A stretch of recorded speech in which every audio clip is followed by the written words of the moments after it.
اللهم إني أسألك علما نافعا.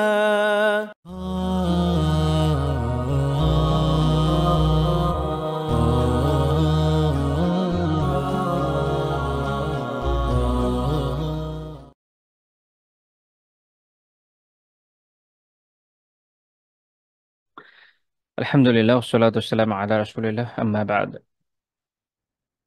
আল্লাহ তাআলার অশেষ শুকরিয়া যে আলহামদুলিল্লাহ আমরা রাসূলুল্লাহ সাল্লাল্লাহু আলাইহি ওয়াসাল্লামের পবিত্র জীবন থেকে আহ, আল্লাহ তাআলা আমাদের যতটুকু তৌফিক দিচ্ছেন সে অনুযায়ী কিছু কিছু ইলম অর্জনের চেষ্টা করছি, আমাদের জীবনে কিছু দিক নির্দেশনা অর্জনের চেষ্টা করছি। তো আমরা যে বিষয়গুলোকে নিয়ে পিছনে আলোচনা করেছিলাম সেই সুবাদে আজকে আরেকটা পয়েন্ট নিয়ে আলোচনা করবো ইনশাআল্লাহ তাআলা। গ্রাজুয়াল কিছু পয়েন্ট নিয়ে আমরা আলোচনা করবো।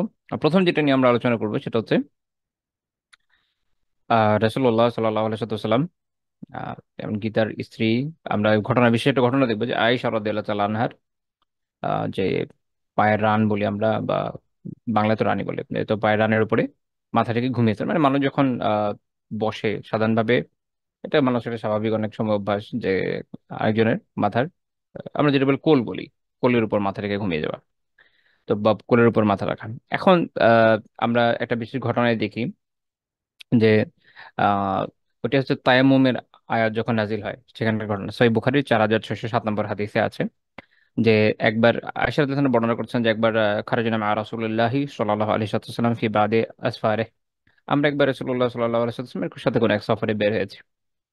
তারপরে উনি বর্ণনা দিচ্ছেন, আমি কাটশর্ট করি, যে উনি বর্ণনা দিচ্ছেন এমন এক জায়গায় আমরা আসলাম যেখানে দেখা গেল যে ওখানে কোনো পানি ছিল না, আবার মানুষের সাথে কোনো পানি ছিল না। ওই জায়গাতে কি হয়েছে যে ওনার যে একটা হাড় ছিল, উনি একটা হাড় নিয়েছিলেন, এটা হারিয়ে গিয়েছিল।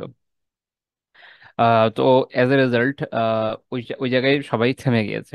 রাসূলুল্লাহ সাল্লাল্লাহু আলাইহি ওয়াসাল্লাম সবাইকে নিয়ে থেমে গিয়েছেন যেহেতু এটা হারিয়ে গেছে এখানে।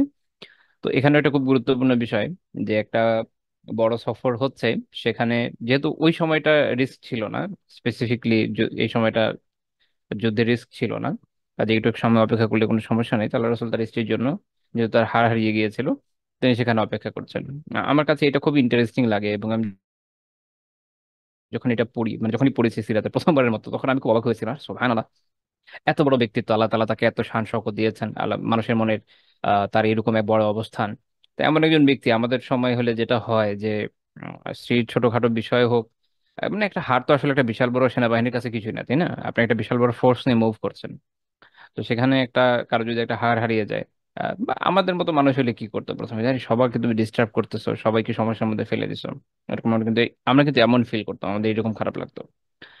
আমি যখন তার জীবনী থেকে এটা পড়লাম যে না, উনি এমন কিছু মোটেও এই ধরনের কোনো অভিব্যক্তি প্রকাশ করেননি, খুব স্বাভাবিকভাবে নিয়েছেন, মানুষের হারিয়ে যেতেই পারে। আর ওই জায়গায় যেহেতু বিশ্রাম নেওয়া অসম্ভব কিছু ছিল না, উনি থেমে গিয়েছেন।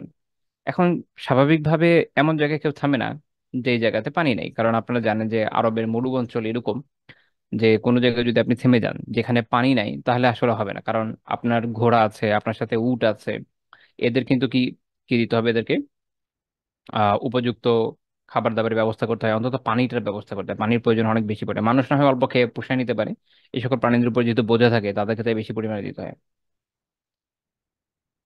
এই জন্য আগেকার দিনে বড় বড় আহ জয়েশ, বড় বড় বাহিনী যখন বের হতো, তারা এমন ভাবে পথ চলতো যেন এমন কোনো জায়গায় অবস্থান করতে পারে সেখানে পানি থাকে, সেখানে পানি থাকে, তাহলে সে তার এই পশুদেরকে দিতে পারে। আমি গতকাল একটা বই পড়ছিলাম, অনেক আগে, প্রায় এখন থেকে 70-80 বছর আগের কোন একটা বই। তো জাস্ট আমি তো ঘটনা উল্লেখের জন্য বলছি যে ওখানে যার বর্ণনা আছে উনি লাদাখ গিয়েছেন। আপনার লাদাখের নাম শুনে থাকবেন, যেটা এখন ভারতের অংশ, বাট ওই সময় যে ব্রিটিশ আমল, এটা কাশ্মীর রাজ্যের একটা পার্ট ছিল, এবং তারও 100 বছর আগে ওর নিজে একটা স্বাধীন রাজ্য ছিল। আই হোপ আপনাদের একটু অবাক লাগতে পারে, বাট আমাদের এই যে তিব্বত কাশ্মীর হয়ে পূর্ব তুর্কিস্তান, যেটাকে আজকাল জিনজিয়াং বলে, চায়না দখল করে নিয়ে রেখেছে, এই অঞ্চলে একটা একটা আলাদা অঞ্চল, একটা সময় এখানে বড় বড় সাম্রাজ্য হয়েছে। এমনকি তিব্বতীদের একসময় বিশাল বড় সাম্রাজ্য ছিল। জাস্ট ইনফরমেশনের জন্য বললাম। তো ওখানে উনি একটা এরকম উপত্যকা পার হওয়ার ঘটনা লিখছেন লেখক, যে সেখানে কোনো পানি নেই কোনো কারণে। যদি দেখা যাচ্ছে যে কোনো ঘোড়া বা ভারবাহী খচ্চর এগুলো পার করতে পারছে না, তারা ওটাকে ছেড়ে দিয়ে ওখান থেকে তাও চলে যেত, নিয়ে যাওয়ার সুযোগ নেই। তো এটা আমি মনে হলো যে এটা একটা খুব গুরুত্বপূর্ণ বিষয়, যেটা হয়তো আপনাদের জন্য বিষয়টাকে একটু ক্লিয়ার করবে যে এইসব জায়গাগুলোতে মানুষ কিভাবে আসলে ডিল করে। অর্থাৎ আপনি এরকম বিরান জায়গায় থেমে যান না, প্রয়োজনে আপনার যানবাহন ছেড়ে একটা পার হয়ে চলে যান। তা আমি এটা এটা বোঝানোর জন্য বললাম যে আমি বলছি না যে আমাদের এরকম করার দরকার। আল্লাহ তাআলা তাকে অনেক বড় শান দিয়েছিলেন, তার নিরাপত্তা আল্লাহ তাআলা নিজেই এর দায়িত্ব নিয়েছেন, এটা আলাদা বিষয়। আমি এখন বলবো না যে আপনি কি বনে জঙ্গলে বউ নিয়ে দাঁড়ায় যান, এটা তো আসলে সম্ভব না। এবং এখানে একটা পুরো ফোর্স ছিল, এটা একটা ডিফারেন্ট ইস্যু, বাট এখান থেকে আমাদের শিক্ষার উপকরণ আছে। যে আমরা দেখা যায় যে বিশেষ করে আমাদের দেশের মানুষদের মধ্যে হয়তো এটা বেশি, আই ডোন্ট নো, আমি যেহেতু বাইরের দেশের মানুষ দেখি নাই, আমি এই দেশের মানুষ যেমন দেখেছি, বিশেষ করে গ্রামে গঞ্জের আমাদের আঙ্কেল চাচা দাদারা যারা ছিল ওদেরকে যেমন দেখেছি। শহরের লোকজন হয়তো একটু ভদ্রতার কারণে কম করে, বাইরে বের হলে ওয়াইফের সাথে যে ধরনের ব্যবহার তারা করেন, যাচ্ছে তাই ধরনের ব্যবহার করেন। তো সে হয়তো ঠিক মতো গাড়িতে উঠতে পারছে না বা বসতে পারছে না, বা রাস্তায় তার কোনো সমস্যা হলো, কারো কোনো খেয়ালই নাই, বউ পিছনে রেখেছে, সে তার মতো করে চলে গেছে আধা মাইল সামনে। আহ, মানে কোনো ধরনের কোনো কেয়ার নেওয়া হচ্ছে না। এটা খুবই প্যাথেটিক, এটা খুবই দুঃখজনক। এটা শরিয়া আমাদেরকে শেখায় নাই। কারণ স্ত্রী এমন একটা সম্পদ, মানে মাতা। আপনারা হয়তো পড়ে থাকবেন যে দুনিয়ার সবকিছু কি মাতা, সবকিছুই সম্পদ, উপভোগ্য সম্পদ বলা যায় বাংলায়। অর্থাৎ সম্পদ তো অনেক ধরনের হয়, কিছু আছে আপনি এটাকে ভোগ করতে পারবেন, খাবার দাবার এক ধরনের সম্পদ, বা এরকম বিভিন্ন ধরনের সম্পদ। তো বেস্ট ওয়ান যাকে মানুষ উপভোগ করে থাকে একজন পুরুষের জন্য, সে হচ্ছে তার স্ত্রী। খায়রু মাতা এই দুনিয়া, দুনিয়ার মধ্যে সর্বোত্তম। সুবহানাল্লাহ। তো তাহলে আপনার সর্বোত্তম সম্পদ যেটা, আপনি সেভাবেই তো তাকে আপনি ট্রিট করবেন, সেভাবে তাকে আপনি আগলে রাখবেন, সামলে রাখবেন, তাই তো? এই তো হওয়া উচিত। এখন আমি এমন বয়ান করলাম যে ভাই, স্ত্রী আমাদের কাছে এত গুরুত্বপূর্ণ, ওয়াইফ আমাদের কাছে এত গুরুত্বপূর্ণ, আমরা তাদেরকে পর্দায় রাখি, বাসায় রাখি, সব ঠিক আছে, কিন্তু বাইরে যখন যায় তখন আর তার ওই, মানে আপনার কাছে সবচেয়ে দামি সম্পদকে আপনি যেভাবে আগলে রাখবেন সেভাবে রাখছেন না, তাহলে তো আসলে আপনি আপনার নিজের কথা নিজে সত্যবাদী হলেন না, হলেন না। দুঃখিত, আমি আসলে ক্লাসের মাঝে মাঝে একটু একটু কিছু পান করতে বাধ্য হই। আশা করি এটা আপনাকে একটু ক্ষমা সুন্দর দৃষ্টিতে দেখবেন। যেহেতু আমার একটু গলার সমস্যা আছে, একটু চালাইতে হয় এভাবে। তো আমি যেটা বলছিলাম, খেয়াল করে দেখেন যে আমরা এরকম দেখি কম বেশি, বিশেষ করে আগের জামানার লোকদের কাছে। আই ডোন্ট নো এখন এক মানুষের মধ্যে নাই এটা বলা মনে হয় আমার জন্য ভুল হবে, মানে এখনো আছে। এখনো অনেক ভাইদের ভিতরে এই ধরনের বৈশিষ্ট্যের কথা শোনা যায়, জানা যায়। এটা সঠিক বৈশিষ্ট্য নয়। স্ত্রী, তাকে অবশ্যই গুরুত্ব দিতে হবে। এবং আমরা দেখি, এটাই আমি এই ঘটনা থেকে দেখাতে চাচ্ছিলাম যে দেখেন, স্ত্রী তো স্ত্রী, স্ত্রী একটা হার হারিয়ে গেছে। এটা মানুষের একটা আবেগের বিষয়, না আমার একটা হার, আমি এটা খুব পছন্দ করি, হারিয়ে গেল। এই আবেগটাকে গুরুত্ব দেওয়া, উনি পুরো ফোর্সকে দাঁড় করিয়ে দিয়েছেন, সুবহানাল্লাহ। আমি তো মানে আমি যখন নিজেকে জিজ্ঞেস করি যে আমি পারবো কিনা, যে আমি নিজে দাঁড়ালাম একটু আমার আহলিয়ার জন্য, আচ্ছা তোমার এখানে কিছু একটা হয়েছে, আসো একটু দুজন মিলে খুঁজি টুজি। রাস্তার মধ্যে যেটা হয়, I don't know Y, but রাস্তাঘাটের মধ্যে কোনো সিনক্রেট হলে, কোনো ইস্যু হলে, সবার আগে মাথা খুব গরম হয়ে যায়। মেবি আমাদের সবারই এই সমস্যা, আই ডোন্ট নো। হয়তো সমাজে আমরা এভাবে বড় হয়েছে যে আমাদের এই সমস্যাটা তৈরি হয়ে গেছে। এখানে একটা বিষয় কি, মানুষ যা দেখতে দেখতে বড় হয় তাই তো শেখে।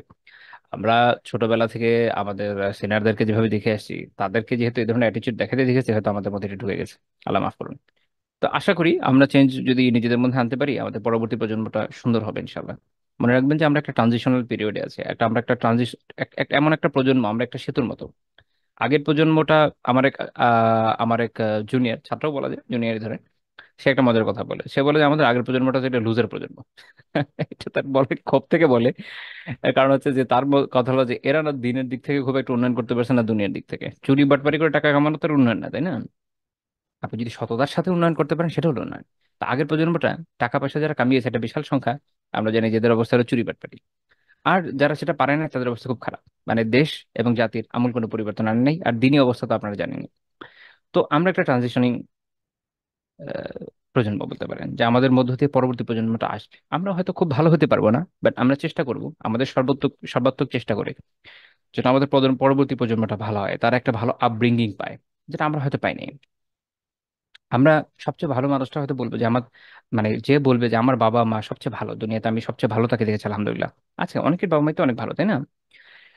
সেও হয়তো এই কথাটা বলতে পারবে না যে না আমার বাবা মা অনেক ভালো, ঠিক আছে, কিন্তু তাদেরকে একদম পুরোপুরি শরিয়া অ্যাবাইডিং এবং জীবনকে একদম শরিয়ার, আমি যেটা বলি যে শরিয়ার মেজাজে ঢেলে সাজানো, এমন হয়তো হয়তো দেখে নাই। বা দেখে থাকলে এরকম সংখ্যা অনেক কম হবে, খুব বেশি হবে না। এটাই তো বাস্তবতা। আমরা চাই যে আমাদের প্রজন্মটা এইভাবে গড়ে উঠুক, যেন পরের প্রজন্মটা এটা ভালো আপব্রিঙ্গিং পায়, আল্লাহ তৌফিক দিয়ে। এই কারণে আমাদের দায়িত্বটা অনেক বেশি, এটা একটু বোঝা দরকার। তো ওই ঘটনা আবার ব্যাক করি, তো তিনি যে এক এক বিষয় ছিলাম আরেক দিকে চলে গেছে, বাট এটা গুরুত্বপূর্ণ যে তিনি পুরো ফোর্ট দাঁড় করে রেখেছেন এমন জায়গা যেখানে কি নেই, কোনো পানি নেই। আয়েশা রাদিয়াল্লাহু বলছেন যে ওয়ালাইসু আলামা ওয়ালাইসা মাআহুম মা, তাদের সাথেও পানি নেই, ওই জায়গায় পানি নেই, পানি নেই ওখানে। এরকম একটা জায়গাতে একটা ফোর্স দাঁড়িয়ে আছে। এখন লোকজন গিয়ে আবু বকর রাদিয়াল্লাহু আনহুর কাছে নালিশ দিয়েছে। স্বাভাবিক, তার মেয়ে কি বলছে? আলা তারা মা সানাআত আয়েশা, আপনি কি দেখছেন? আমাদের ভাষায় বলতে গেলে আপনি দেখছেন আপনার মেয়ে আয়েশা কি করেছে? কথাটা অনেকটা এরকম, আয়েশা কি করেছে আপনি কি দেখেন নাই বা দেখেছেন? তো তখন আবু বকর রাদিয়াল্লাহু আনহু স্বাভাবিক মেয়েকে শাসন করতে গেছেন। তো যখন গেছেন, তখন রাসূলুল্লাহ সাল্লাল্লাহু আলাইহি ওয়াসাল্লাম আয়েশা রাদিয়াল্লাহু আনহা কোলে শুয়েছিলেন, ঘুমাচ্ছিলেন। আবু বকর রাদিয়াল্লাহু আনহু গিয়ে তাকে আঘাত করেছেন যে মেয়ে যেহেতু শাসন শাসন করেছেন। এখান থেকে বোঝা যায় যে বাবা মা, বাবা মা তো বাবা মাই, সবসময় বাবা মা। বাট এটাও একটা বুঝার বিষয়, সন্তান যখন বড় হয়ে যায় তখন তাদের আত্মমর্যাদা বেড়ে যায়। তখন যদি 4-5 বছরের বাচ্চার মতো শাসন করে, এটা সঠিক নয়। আবু বকর রাদিয়াল্লাহু আনহু এরকম শাসন করেননি, ওনার শাসনটা সুন্দর। তিনি আয়েশা রাদিয়াল্লাহু আনহাকে ওইভাবে শাসন করেছেন যেটা এই বয়সে একজন নারীকে করা উচিত, তার পিতামাতার। তো এখান থেকে দুইটা দিকই বোঝা যায়, এক হলো বাবা মা বড় হলে শাসন করতে পারে, দুই হচ্ছে শাসনটা ওভাবে হওয়া উচিত যেটা ওই বয়সের সাথে সামঞ্জস্যপূর্ণ। দুইটা মিলিয়ে মিশিয়ে অনেক সময় যেটা হয়, অনেক বাবা মা বলে যে ছেলে বা মেয়ে তার কাছে কখনোই বড় হয় না। এটা আসলে কোনো সঠিক কথা নয়। আপনাকে বুঝতে হবে, সময়ের চাহিদা বুঝতে হবে, মানুষের বয়সের চাহিদাটাও বুঝতে হবে। তো আমরা এখান থেকে যেটা দেখলাম যে রাসূলুল্লাহ সাল্লাল্লাহু আলাইহি ওয়াসাল্লাম কি করছেন, আয়েশা রাদিয়াল্লাহু কোলে আহ, ঘুমিয়ে গিয়েছেন। তো এই যে একটা সরলতা, যে একটা সারল্য, সুবহানাল্লাহ। আমি এটা বারবার ভুলি যে দেখেন কিছু বিষয় আছে, আপনি যদি পারিপার্শ্বিকতা ছাড়া বোঝার চেষ্টা করেন কখনোই বুঝতে পারবেন না যেটার বরত্ব কত বেশি।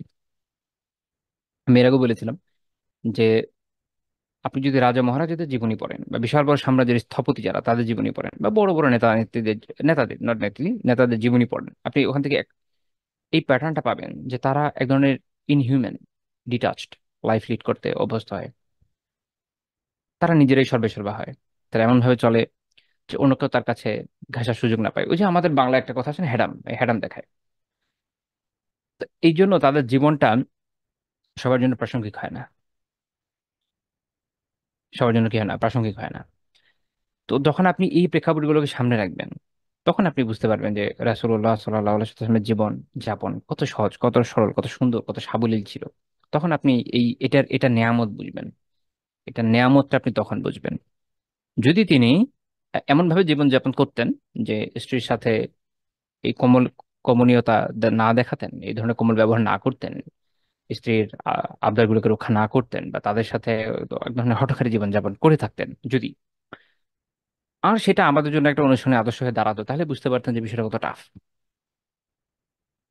যেমন খ্রিস্টানরা, যেহেতু ঈসা আলাইহিস সালাম অবিবাহিত ছিলেন, এটা তারা তাদের জীবনে আদর্শ হিসেবে গ্রহণ করেছে।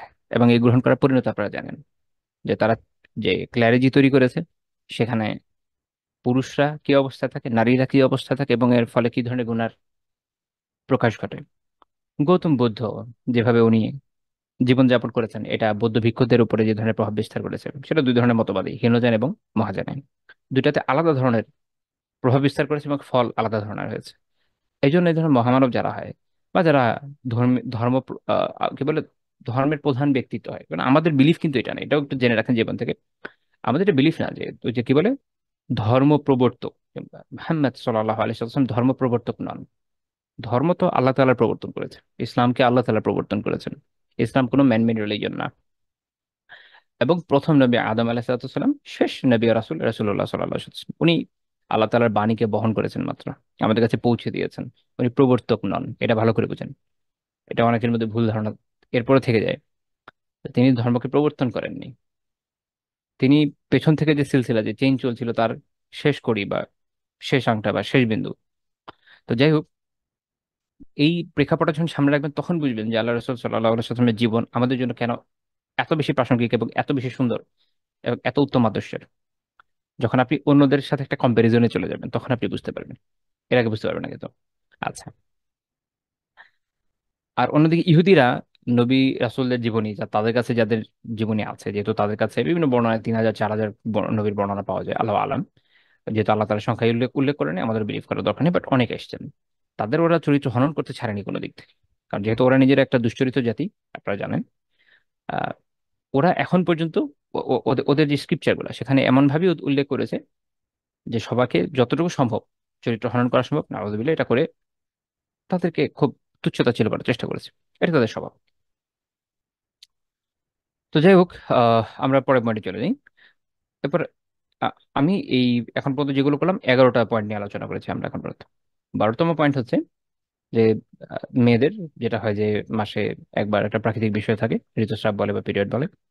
আহ, এই অবস্থায় স্ত্রীর এই অবস্থায়ও আমরা দেখি যে রাসূলুল্লাহ সাল্লাল্লাহু আলাইহি ওয়াসাল্লাম স্ত্রীর সাথে সুসম্পর্ক বজায় রাখছেন, এবং এই এই টপিকে বেশ কয়েকটা পয়েন্টই বলা যায়। যেমন দেখা গেছে যে তিনি স্ত্রীর কোলে ঠেস দিয়ে বা উপরে হেলান দিয়ে ঠেস দিয়ে তেলাওয়াত করছেন, তার সাথে একই চাদরের নিচে শুয়েছেন, এভাবে স্ত্রীর সাথে সুসম্পর্ক বজায় রেখেছেন।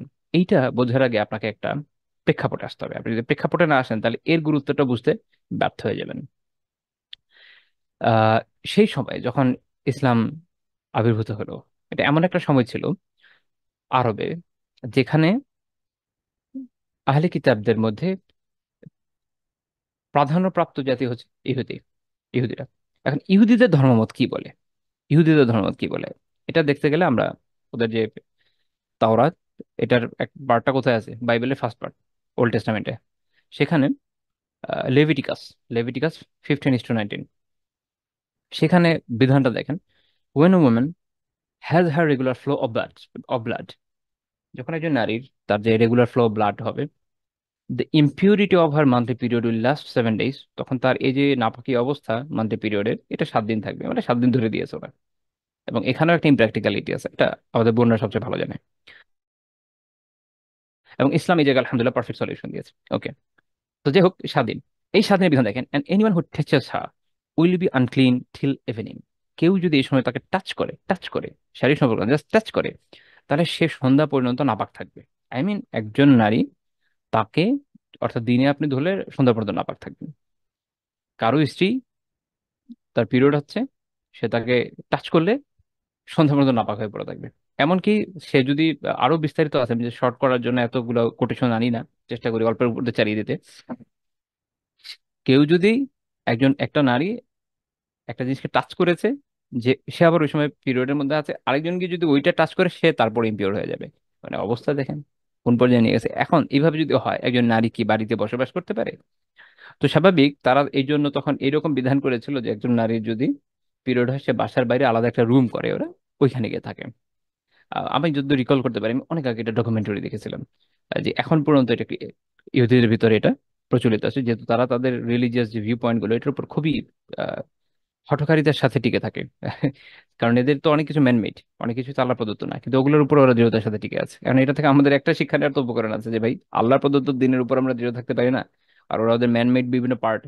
কারণ ওরা তো, আপনারা জানেন যে ওদের র্যাব্বানিক্যাল বলে, লাইক ওদের র্যাবাইদের যে বিভিন্ন বড় বড় ব্যাখ্যা বিশ্লেষণ যেটা নিজেরা এখন নতুন করে পরবর্তী সময় বানিয়েছে, তা ওরা তো একসময় হারিয়ে গিয়েছিল। আহ নেবুজাদ নিজার যখন ওদেরকে ধ্বংস করলেন, ওদের রাষ্ট্রকে ধ্বংস করে দিলেন, তখন ওদের তাওরাত হারিয়ে গিয়েছিল। পরে ওদের আলাইহিসসালামের স্মৃতি থেকে লিখেছেন। এবং এরপরে যেটা হয়েছে যে ব্যাবিলনে যে বিপুল পরিমাণ রাবাই ছিল, এরা নিজেরা অনেকগুলো কোড নিজে থেকে লিখেছে, ওইটাকে ওরা এখন ফলো করে থাকে। এটা ইন শর্ট মিশনটা হচ্ছে এরকম, সেটাকে ওরা এভাবে গ্রহণ করে রাখে। তা এই এই ভিউ পয়েন্টটা খ্রিস্টানরা পরে আর রাখে নাই। বাট খ্রিস্টান অর্থ আপনারা জানেন যে খ্রিস্টানদের বেশ বড় চার্চ হলো তিনটা, আমাদের আপনারা যতটুকু হয়তো জানেন। একটা হচ্ছে কি, তাদের যে Catholic church, Roman Catholic church, Orthodox Christianity, আর আরেকটা হচ্ছে আহ প্রোটেস্ট্যান্ট, রাইট? আর আরেকটা আছে অনেক পুরাতন, সেটা হচ্ছে ওই যে মিশরে কপটিক্স। অর্থোডক্স ক্রিশ্চিয়ানিটির একটা হচ্ছে ইস্টার্ন অর্থোডক্স ক্রিশ্চিয়ানিটি, যেটা গ্রিসে বা রাশিয়ার এদিকে আছে। আরেকটা আছে, এটা হচ্ছে ওরিয়েন্টাল অর্থোডক্স ক্রিশ্চিয়ানিটি। এদের আপনি পাবেন ইথিওপিয়া বা এইসব অঞ্চলগুলোতে, আরবে, এরকম বিভিন্ন ইয়েতে। এই ওরিয়েন্টাল অর্থোডক্স ক্রিশ্চিয়ানিটি যেটা, ওরা এই সেম বিষয়, অর্থাৎ একজন একজন নারীর যদি পিরিয়ড হয় সেক্ষেত্রে যে বিধানগুলো, এই লেভিটিকাসের এই সেকশনটার নাম হচ্ছে দ্য হলিনেস কোড। এটাকে এই ওরিয়েন্টাল অর্থোডক্স ক্রিশ্চিয়ানিটি ফলো করে থাকে। ঠিক আছে? অর্থাৎ ইহুদিদের এটাকে এই ওরিয়েন্টাল অর্থোডক্স ক্রিশ্চিয়ানিটি ফলো করে থাকে। এখনো দুনিয়াতে ওরিয়েন্টাল অর্থোডক্স ক্রিশ্চিয়ানিটি আছে, ইভেন আমাদের খুব কাছে ভারতের কেরালাতে এরা আছে, আরব এরা ছিল, ইথিওপিয়াতে এরা ছিল। ঠিক আছে? ইথিওপিয়ানরা কিন্তু ইস্টার্ন অর্থোডক্স না, তারা এই আপনার ইও না, রোমান ক্যাথলিক ছিল না, কপটিকও না, এরা হচ্ছে ওরিয়েন্টাল অর্থোডক্স খ্রিস্টান। তো তাহলে আপনি বুঝতে পারছেন যে আল্লাহ রসুল সাল্লাহ আলাইহি যখন আবির্ভূত হলেন মদিনাতে, সেখানে উনি প্রতিবেশী হিসেবে বেসিক্যালি পেলেন ইহুদিদের আর গুটি কয়েক যারা খ্রিস্টানিটি, আমার আমার প্রবল ধারণা এগুলো ওই ওরিয়েন্টাল অর্থোডক্স খ্রিস্টান হয়ে থাকবে, আল্লাহ আলাম। তো এদের মধ্যে নারীদের প্রতি এই যে একটা আহ, কি বলবো, এই যে একটা তাদের একটা স্বভাব বা এদের একটা ব্যবহারটা যেটা তারা করছিল ওদের সাথে, আল্লাহ রসুল এটাকে খণ্ডন করে দিলেন। তিনি এই সময় স্ত্রীর আশেপাশে তো থাকলেনই, প্রথম কথা হচ্ছে এরকম যে দেখা গেল তিনি স্ত্রীর সাথে, যার যে স্ত্রীর সময় আপনার পিরিয়ড হয়েছে, তার সাথে একই চাদরের নিচেও শুয়ে আছেন। মানে ওরা তো ঘরেই থাকতে দেয় নাই, টাচ করা দূরে কথা, ঘরেই থাকা যাবে না, এই জন্য যেহেতু এটা একটা ক্রিটিক্যাল বিষয়, আপনারা জানেন ওই সময় ছোট ছোট খুপরির মতো ঘর হতো, যেহেতু বিশাল বড় রাজপ্রাসাদ তো হতো না। তো তারা দিয়েছে বাইরে ঘর, তো আল্লাহ রাসূল সাল্লাল্লাহু আলাইহি ওয়াসাল্লাম এটাকে উল্টে দিয়েছে, না আমাদের দিন এই জায়গায় প্রশস্ততা দিয়েছে। সহিহ মুসলিমের 296 নম্বর বর্ণনা আছে, উম্মু সালামা রাদিয়াল্লাহু আনহার বর্ণনা, যে উনি একবার বলছেন যে আমি রাসূলুল্লাহ সাল্লাল্লাহু আলাইহি ওয়াসাল্লামের সাথে ফিল খামিলাতি, একটা চাদর, একটা চাদরের নিচে একসাথে শুয়েছিলেন। তো তখন তার যখন এই সময় পিরিয়ড শুরু হয়, তিনি বলছেন ফান ফান সেলালতু ফাআখাসতু সিয়াবা হাইদাতি। তিনি বলছেন যে এর মানে হচ্ছে যে খুব তাড়াতাড়ি উঠে গেলেন, মানে পালিয়ে গেলেন টাইপের। এর কেন ইমাম নাওয়াবী রাহিমাহুল্লাহ ব্যাখ্যা করতে বলেছেন যে হতে পারে যে ওই সময় যেটা হয় যে মানুষের যেহেতু রজস্রাব হয়, এটা হতে পারে যে শরীরের মধ্যে গিয়ে লাগতে পারে, অথবা ওই সময়কার যে চিন্তা টিন্তা ছিল যে আল্লাহ জানে পাক না পাক হয় কি হয় না, উনি ওই সময় পর্যন্ত বিধানটা যেহেতু আসে নাই, আল্লাহ তো তখন পর্যন্ত বিধানটা বলেন নাই, তো স্বাভাবিক এটা চিন্তা থাকে। তো উনি তাড়াতাড়ি গিয়ে ওই সময় এক ধরনের যে কাপড়গুলো ব্যবহার করে কাপড় উনি নিয়ে নিয়েছেন। তখন রাসূলুল্লাহ সাল্লাল্লাহু আলাইহি ওয়াসাল্লাম তাকে ডাকলেন, ডেকে প্রথমে তিনি বলছেন আনুফেস্তি, তুমি তুমি কি আনাফেস্তি, তুমি কি ইয়ে হয়েছে তোমার, পিরিয়ড হয়েছে? তো তিনি বলছেন যে হ্যাঁ। তখন রাসূল তাকে ডাকলেন এবং তার পাশে একসাথে ওই রাতিভাবি থাক রাখলেন। তো এর থেকে যেটা বুঝা গেল যে কোনো সমস্যা নেই, উনি এইভাবে জিনিসটাকে কি করলেন, আলহামদুলিল্লাহ একদম সহজ করে দিলেন। যে এই উম্মাহ, আল্লাহ তাআলা আমাদের প্রতি রহম করেছেন, আমাদেরকে বিধান এটাই দিয়েছেন যে স্ত্রীর যদি এরকম হয়, পিরিয়ড হয়, তার সাথে শুধুমাত্র সহবাস করা যায় না, বাকি তার সাথে থাকাও যায়, খাওয়াও যায়, একসাথে ঘুমানো যায়, কোনো সমস্যা নেই। এই যে একটা ব্যাপকতা, আলহামদুলিল্লাহ, আপনি যখন এটা চিন্তা করবেন তখন বুঝবেন যে আল্লাহ তাআলা কি পরিমাণ রহম আমাদের প্রতি করেছেন। এবং আমি মনে হয় এর আগের দিন বলেছিলাম যে দেখেন ইহুদিরা তাদের এই ধরনের অদ্ভুত রিলিজিয়াস ভিউ পয়েন্ট নিয়ে বসে আছে, তাদের উপর কোনো কিন্তু ওয়েস্টার্ন কোনো মিডিয়া কখনো এটা করবে না, বলবে না যে না সে নারীর অধিকার হরণ করেছে এই সে। ইভেন এগুলোর উপর রিপোর্ট বানাতে গেলে আই থিঙ্ক যে মেইন স্ট্রিম মিডিয়াতে ওগুলো রিপোর্টও বানাতে পারবে না। এই জন্য আপনার অল্টারনেটিভ মিডিয়া যেমন ইউটিউব বা এইসব জায়গাতে আপনি এই বিষয়ে কিছু কিছু কাজ পাবেন, যে এখন এদের মধ্যে প্রথা আছে, এরা ছেড়ে দেয় নাই। আর আমরা তো এখন বসে থাকি আর আফসোস করি, আরে আমাদের এই হয়েছে, আমাদের এই সেই বিধান। আলহামদুলিল্লাহ, আল্লাহ তাআলা যা দিয়েছেন সব সুন্দর ইসলামে, অসুন্দর কিছু দেন নাই। আল্লাহ তাআলা বিধানে কোনো অসৌন্দর্য থাকতেই পারে না। আচ্ছা, আরেকটা কি করেছেন তিনি, এমনকি তখন মনে হতে পারে আচ্ছা তাহলে এখন যিনি আহ যার হায়েজ হয়ে যাচ্ছে, তো স্বাভাবিকভাবে যেহেতু তার মধ্যে ইমপিউরিটি আছে, নাপাকি আছে, তো এই অবস্থায় সাধারণ বিধান হচ্ছে এটা যে সে, হ্যাঁ, সে কোরআনকে তিলাওয়াত করবে না, এটাই জুমহুর ফুকাহার বিধান। তারা যেটাকে মাসালা এভাবে দিয়েছেন।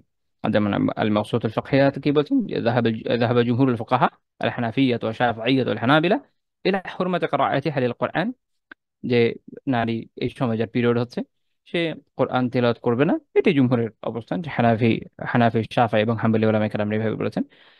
আহ কিন্তু তার মানে এই না, যে যার পিরিয়ড হয়েছে আমি তার উপরে হেলান দিয়ে তিলাওয়াত করতে পারবো না, এরকম না। অর্থাৎ তাকে টাচ করার কারণে আমি ইম্পিওর হয়ে যাচ্ছি না। এটা হচ্ছে খুব গুরুত্বপূর্ণ বিষয়, যেটা ইহুদিদের ধর্মের মধ্যে আছে, যেটা তারা মনে করেছে যে তাকে টাচ করা তো দূরের কথা, সে কোনো জিনিস টাচ করলে ওটাও টাচ করলে আমি ইম্পিওর হয়ে যাব। তো এই বিধানটা ইসলাম রাখে না, ইসলাম বলে দিচ্ছে যে না, বিষয়টা এরকম না। এবং আমরা এটা বর্ণনা পাচ্ছি যে সহিহ বুখারীর 7549 নম্বর হাদিস, আয়েশা রাদিয়াল্লাহু আনহা বলছেন যে কানা নবী সাল্লাল্লাহু আলাইহি ওয়াসাল্লাম ইয়াকরাউল কোরআন ওয়া রাসুহু ফি হাজরি ওয়া আনা হায়াজ। রাসূলুল্লাহ সাল্লাল্লাহু আলাইহি ওয়াসাল্লাম এমন এমন অবস্থায় কোরআন তেলাওয়াত করতেন যে তার মাথা তার মাথা থাকতো আমার এটা আসলে বেসিক্যালি মুহাদ্দিসরা ব্যাখ্যা করেছেন এইভাবে, ফি হাজরি দিয়ে ওনারা ব্যাখ্যা করেছেন যে এর মানে হচ্ছে আমার উপর, আমার কোলের উপরে হেলান দিয়ে।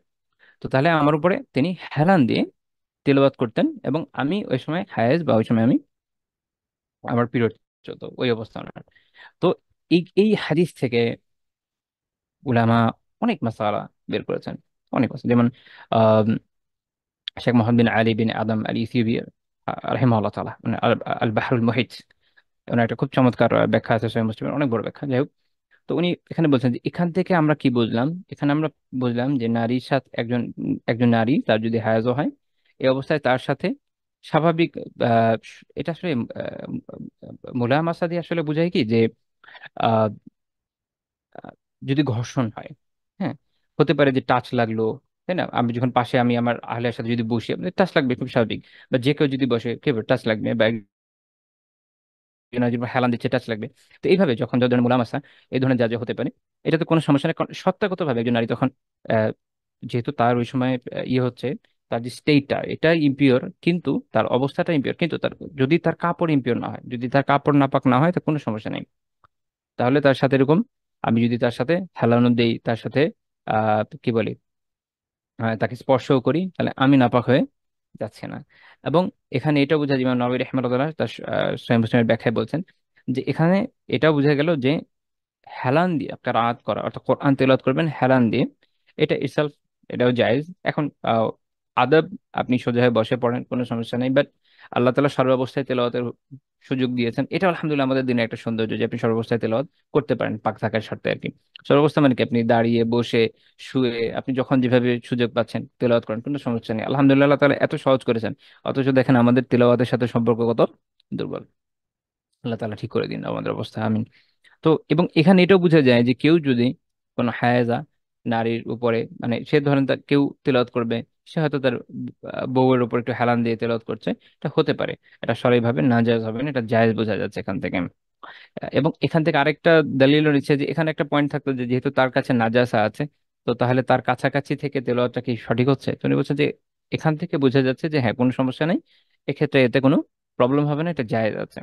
এখানে এটাও বোঝা গেল যে কোনো মারিজ, কোনো অসুস্থ ব্যক্তি যদি এরকম হায়দ্রোস্তা কারোর উপরে, যদি ওই তার কাপড় কি হয়ে থাকে, পাক থাকে, তাহলে তার মানে হয় না, কখনো কখনো অসুস্থ মানুষ এই পর্যায়ে অসুস্থ হয় যে সে সোজা থাকতে পারে না, তাকে একটু ঠেক দিয়ে রাখা লাগে, এইভাবে সে ইশারায় নামাজ হয়তো পড়বে। তো সে যদি কোনো হায়াজগ্রস্ত নারীর সাথে এভাবে ঠেক দিয়ে নামাজ পড়ে, নামাজ হয়ে যাবে ইনশাল্লাহ। সেটা ইমাম নবী রাহিমাহুল্লাহ ওখানে উল্লেখ করেছেন। এবং এখানে আরেকটা খুব গুরুত্বপূর্ণ বিষয় এই হাদিস থেকে আমরা দেখি, সেটা কি জানেন? সেটা হচ্ছে তাবলীগুল ইলম লিন্নাস, মানুষ কাছে ইলমকে পৌঁছে দেওয়া, এটা যে মুস্তাহাব, এটাও এখান থেকে বোঝা যায়। কেন? যে দেখেন কত কত ভেতরের বিষয়, তাই না? মানুষের ব্যক্তি জীবনের এমন একটা বিষয়, এটা স্বাভাবিকভাবে অবস্থান হচ্ছে এরকম যে কারো যদি আহ পিরিয়ড হয়, এটা একটা, সে তো আর কি করবে না, মাইক্রোফোন লাগিয়ে বলে বেড়াবে না যে ভাই আমার এই অবস্থা হয়েছে, বা ফেসবুকে পোস্ট দিবে না, রাইট? বা অপরের কাছে বলে বেড়াবে না, বা কেউ তার আহালিয়ার বা ওয়াইফের যখন হবে, সে আরেকজনকে এটা বলে বেড়াবে না, এটা সাধারণ আদব, এটাই সাধারণ হায়া। কিন্তু ইলম প্রচার করাটা আবশ্যক। এই কারণে যেহেতু উম্মাহাতুল মুমিনিনদের অবস্থা আমাদের জন্য অত্যন্ত গুরুত্বপূর্ণ, কারণ ওনাদের থেকে এই বিধানগুলো না জানলে আমাদের পক্ষে বোঝা সম্ভব নয় এই বিষয় মাসালা কি। এই কারণে ওনারা এই বিষয়টা আমাদেরকে জানিয়েছেন। এখানে আপনার ইস্তেহবাব বা মুস্তাহাব এর হওয়ার যে বিষয়টা, এটা আমাদের কাছে ক্লিয়ার হলো। কিন্তু এটার বাইরে, অর্থাৎ যেখান থেকে আমরা বিধান জানছি, এর বাইরে কখনো এমন হচ্ছে না যে ওনারা এটা বলে বেড়াচ্ছেন। খুবই খুবই গুরুত্বপূর্ণ এখানে একটা শিক্ষার বিষয় আছে আমাদের বর্তমান সময়ে, যে সেক্সুয়াল এডুকেশনের নামে এবং আরো বিভিন্ন কথাবার্তা, বিভিন্ন মুখরোচক কথার মাধ্যমে আমরা দেখতে পাচ্ছি যে বলছে যে ট্যাবু যেটা আছে এটাকে নষ্ট করতে হবে। তাই আহ, একটা মেয়ে, তার যদি পিরিয়ড হয়, দেখা যাচ্ছে সে তার ক্লাসমেটদেরকে বলে দিচ্ছে, বা অন্যদেরকে বলছে, মানে কেউ কেউ পোস্ট করে বোঝানোর মাধ্যমে, মানে একটা বিপ্লবী বিপ্লবী ভাব আর কি। এটার মধ্যে বিপ্লবের কিছু নেই, এটার মধ্যে আছে যেটা, সেটা হচ্ছে বেহায়াপন। এবং বেহায়া যারা হয়, আহ, সে তো যে কোনো কিছুই করতে পারে, এটা আমরা জানি, হাদিসে এই কথাটাই এসেছে, এবং এটা বাস্তব, এটা বাস্তব। ইসলাম খুবই প্র্যাকটিক্যাল, খুবই প্র্যাকটিক্যাল, আলহামদুলিল্লাহ। আমি আবার নিজের একটা আমার নিজের একটা ইয়েকে স্মরণ করি, ঘটনা বলি। ইউনিভার্সিটি লাইফে আমার এক ক্লাসমেট ছিল, আল্লাহ যেন বেঁচে আছে কিনা এই আন্দোলনের পরে, বিকজ সে পুলিশে ছিল, গোপালগঞ্জের, হ্যাঁ, একেবারে গোপালগঞ্জের লোক, পুলিশে ছিল আমার ক্লাসমেট। ওই যে আগে এই সময় ক্লাসমেট ছিল, পরে তো পুলিশে জয়েন করছে, যাই হোক। তো এবং এইচএসট, এবং এইচএসট। তো সে একবারে সেটা নিয়ে আমাকে বললো যে আরে, তোমাদের শিক্ষার বইপত্রের মধ্যে এই মানুষের শারীরিক বিষয়গুলা, তারপর এই হায়ার নেফাজের বিষয়, সেক্সুয়াল এডুকেশনের বিষয় সবকিছুই আছে, এই বাচ্চা বাচ্চাদেরকে পড়ানো হচ্ছে, এটা এটা কি কোনো ভালো কথা? আমি বললাম যে এটা তো অদ্ভুত প্রশ্ন করলা, কারণ তোমরা নিজেরা বলে থাকো যে আমরা নাকি সবকিছুকে চাপিয়ে দিচ্ছি এমন ভাবে যে মানুষ জ্ঞান থেকে জ্ঞান পাচ্ছে না, সঠিক জ্ঞান পাচ্ছে না। এবং এই কারণে তোমরা আন্দোলন শুরু করেছো যে বিভিন্ন স্কুল কলেজে বাচ্চাদেরকে অল্প বয়স থেকেই শেখাতে হবে। এবং আপনারা জানেন যে সরকারের এই যে আওয়ামী লীগ সরকারের কিছু এরকম প্রজেক্ট ছিল অল্প বয়সে শেখানোর জন্য। তো বলছে, তুমি তাহলে আমাকে এটা নিয়ে আপত্তি করতে পারো না? তুমি তো খুশি হওয়ার কথা যে ভাই তোমরা তো অনেক প্রগ্রেসিভ, আমরা তো এই প্রগ্রেসিভ চাই, তো তুমি এখন আমার কাছে এটা নিয়ে আপত্তি করছো কি মনে করে? তো সে একটু থতমত খেয়ে গেছে। আপনার এ- বাস্তবতা হচ্ছে ইসলাম আলহামদুলিল্লাহ সবকিছু প্র্যাকটিক্যালি ডিল করে। একটা সার্টেন এইজের আগে আমরা বাচ্চাদেরকে এগুলো বলি না, তো দরকারই নেই। বাট যখন তার এইজ হচ্ছে, যখন তার জানা দরকার, তখন তাদেরকে জানানোর বিধানে সরিয়ে দিচ্ছে। একজন মেয়ে তার মায়ের থেকে জানবে, একজন ছেলেকে তার বাবা, তার শিক্ষক, এনিহাও জানানোর উপায় আছে। যখন আমাদের ইসলামিক এডুকেশনাল ইনস্টিটিউট গুলোতে পড়ছে, সেখানে সে মাসআলা মাসাইল গুলো শিখছে, সে জেনে যাচ্ছে তার সাথে সম্পৃক্ত বিষয়গুলো, কিন্তু তার হায়াকে নষ্ট করা হচ্ছে না। তাকে একসাথে বসে নারী পুরুষ আলোচনা করা হচ্ছে না, তাদেরকে এক্সট্রা কথা বলে বোঝানো হচ্ছে না, তাদের হায়াকে নষ্ট করা হচ্ছে না। এবং তারা এটা নিয়ে খুনসুটি করবে, একজন একজনের সাথে মজা নিবে, কাব্য লিখবে বা জোকস বানাবে, এটা শারিয়া আমাদের শেখায়ও নাই। এবং এটা থেকে আমরা পরহেজ করার চেষ্টা করি। এর ফল হচ্ছে যে হায়াও অবশিষ্ট থাকে, প্রয়োজনও পূরণ হয়। এই যে একটা সুন্দর সমন্বয়, এটা তাদের কাছে কোথায় নাই। তারা আছে যত ধরনের ইসলামের মধ্যে। তো যাই হোক, প্রাসঙ্গিক ভাবে বললাম। আচ্ছা, এরপরে আমাদের পরবর্তী পয়েন্ট হচ্ছে রাসূলুল্লাহ সাল্লাল্লাহু আলাইহি সাল্লাম। এটা আমাদের 14তম পয়েন্ট, আগের দুইটা পয়েন্ট একসাথে বলেছি। রাসূলুল্লাহ সাল্লাল্লাহু আলাইহি সাল্লাম জানাবাতের যে গোসল, জানাবাতের গোসল মানে আপনারা জানেন যে কারো যদি স্ত্রীর সাথে শারীরিক সম্পর্ক হয়, বা যদি শারীরিক সম্পর্ক হয়, অথবা এমনিতেও যদি কারো স্বপ্নদোষ হয়, এরকম ক্ষেত্রগুলোতে জানাবাতের গোসল করতে হয়, যেটা আমাদের জন্য আবশ্যক। তো তিনি স্ত্রীর সাথে একসাথে গোসল করেছেন, স্ত্রীর সাথে একসাথে গোসল করেছেন একই পাত্রে পানি নিয়ে। খুবই চমৎকার একটা বিষয়, গুরুত্বপূর্ণ একটা বিষয়। পারস্পরিক মহাব্বত বৃদ্ধির ক্ষেত্রে অত্যন্ত গুরুত্ব রাখেন। আমরা দেখবো যে এই বিষয়গুলো আমাকে আমি এই ধরনের কথা বলেছেন, নিজে থেকে বলছি না, পরে বলবো ইনশাল্লাহ। তো আয়েশা রাদিয়াল্লাহু তাআলা বর্ণনা করেছেন সহিহ মুসলিমে, বেশ কয়েকটা রিওয়ায়াত আছে, যেমন 321 নাম্বারে। আর এই সহিহ মুসলিমে যেটা হয় যে একটা হাদিসের নাম্বারের নিচে অনেকগুলো হাদিস আছে পরপর, আলাদা আলাদা। তো একটা আছে এরকম, আয়েশা রাদিয়াল্লাহু তাআলা বলছেন যে কুনতু আগাতাসিলু আনা ওয়া রাসূলুল্লাহি সাল্লাল্লাহু আলাইহি ওয়াসাল্লাম মিন ইনাইম বাইনি ওয়া বাইনাহু ওয়াহিদ। আমি এবং রাসূলুল্লাহ সাল্লাল্লাহু আলাইহি ওয়াসাল্লাম একই পাত্র থেকে পানি নিয়ে গোসল করতাম, একই পাত্র থেকে। এবং কিভাবে গোসল করতেন? তিনি বলছেন ফায়ুবাদিরুনি হাত্তা আকুল জালি জালি।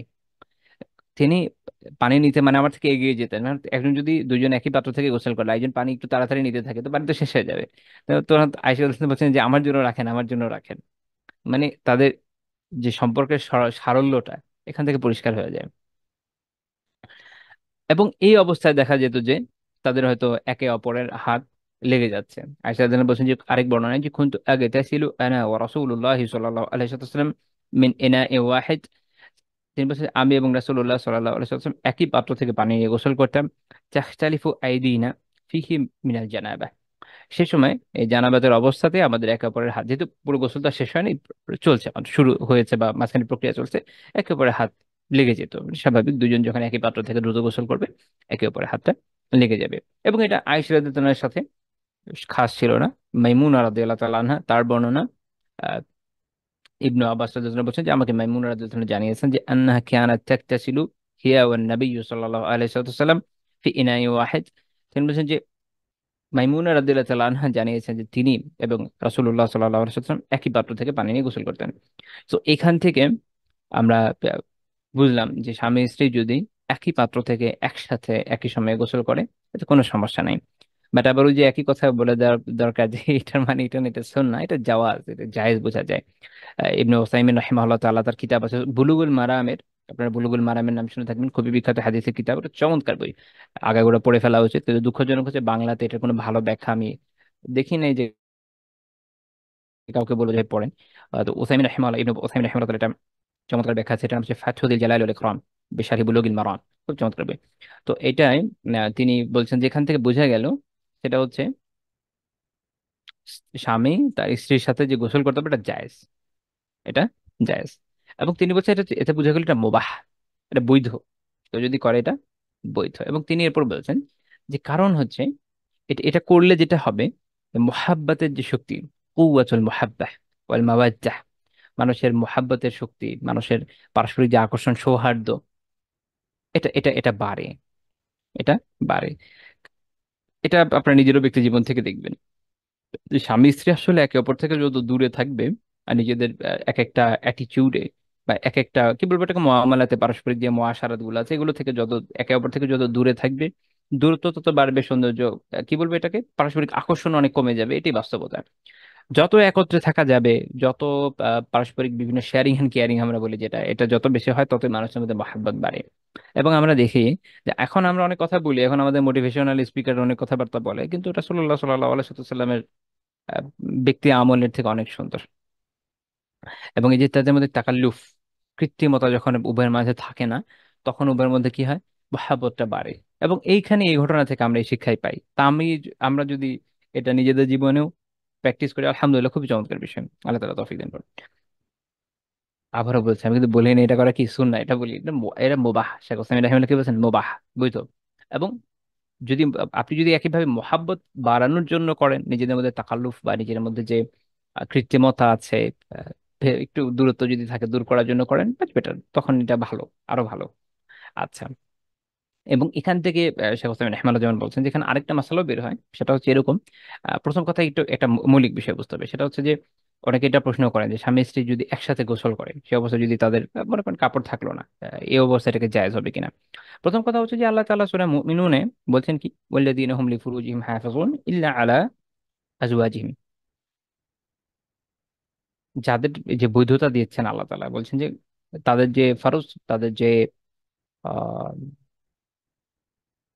এটাকে কি বলে, আহ, তাদের যে পর্দার অবস্থান জায়গা, এই অবস্থানটুকু, এক্ষেত্রে যে মূল বিষয় সেটা হচ্ছে সেটা হেফাজত করবে ইল্লা আলা আজওয়াজিহিম, তাদের স্ত্রী স্বামী স্ত্রী একে অপরের ব্যতীত, স্বাভাবিক অবস্থা।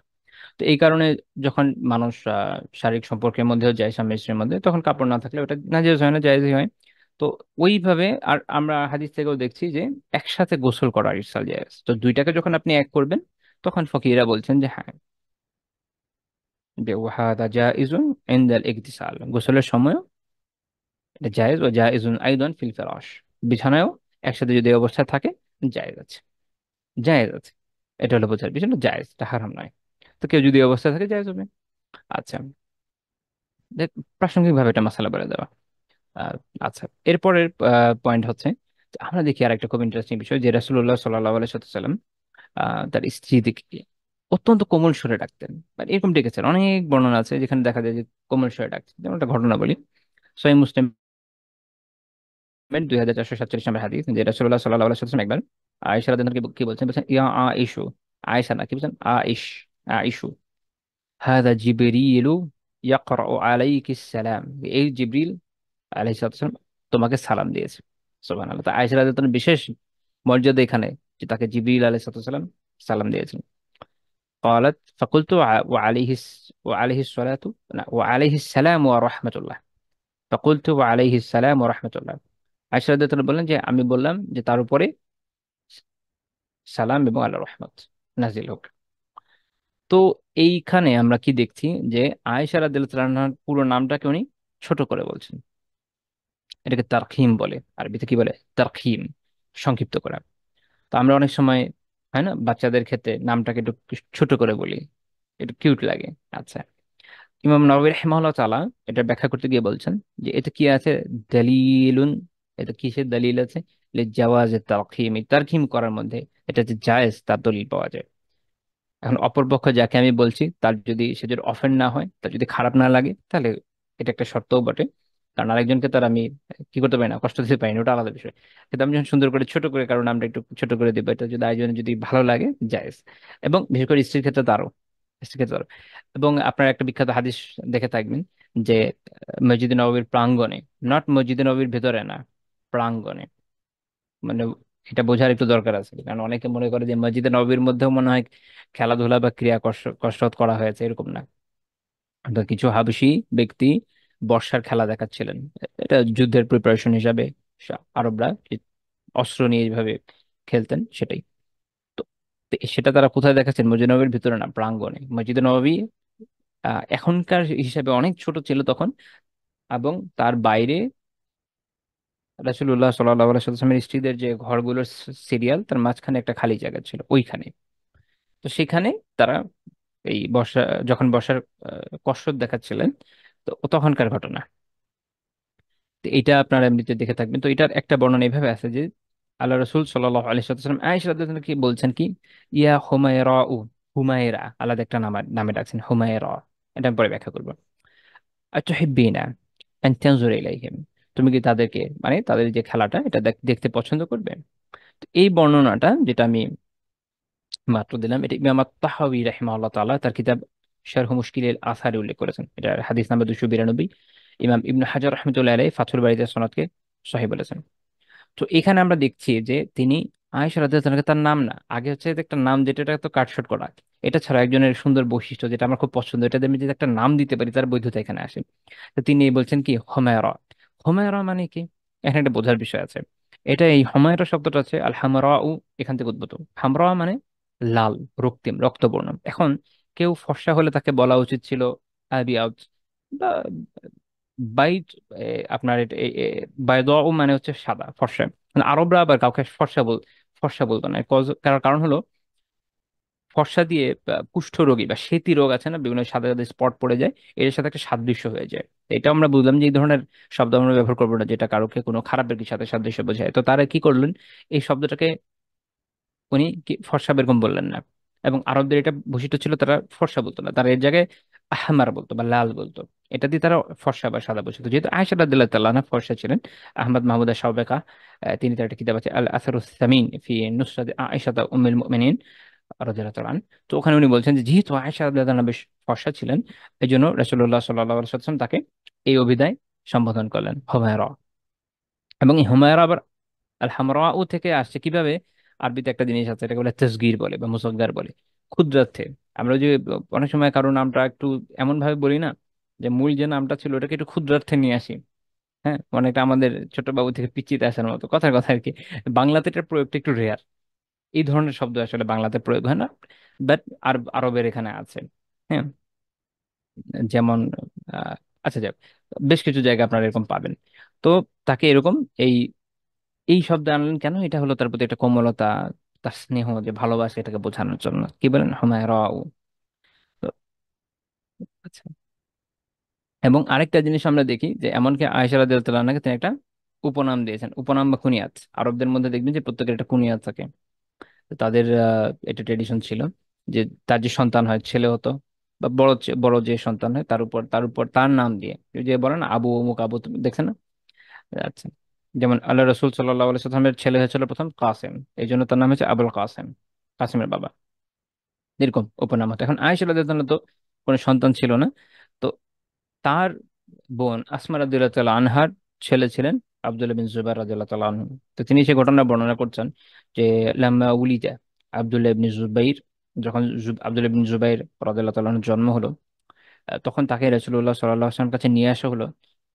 ফিতাফালা ফিহি ফাকানা আউওয়ালা শাইইন দাখালা জাওফা। প্রথম আল্লাহ রাসূল সাল্লাল্লাহু আলাইহি ওয়াসাল্লাম তার মুখ থেকে সামান্য একটু লালা নিয়ে আব্দুল্লাহ বিন জুবাইর রাদিয়াল্লাহু আনহুর মুখে দিয়ে দিলেন, এবং এটাই তার প্রথম পেটে প্রথমে গেল। এবং আল্লাহ রাসূল সাল্লাল্লাহু আলাইহি ওয়াসাল্লাম বরকতময় সত্তা ছিলেন। আল্লাহ তাআলা তাকে বরকতময় করেছেন, তার লালাতে আল্লাহ তাআলা বরকত দিয়েছেন। তো সেটাই তাকে প্রথমে দেওয়া হলো। আহ এটা তো আর আমার আপনার ক্ষেত্রে হবে না। এটা মনে রাখতে হবে। তো যাই হোক, তো তখন তিনি বললেন যে হুয়া আব্দুল্লাহ, সে হচ্ছে আব্দুল্লাহ, তার নামকরণ করলেন কি আব্দুল্লাহ।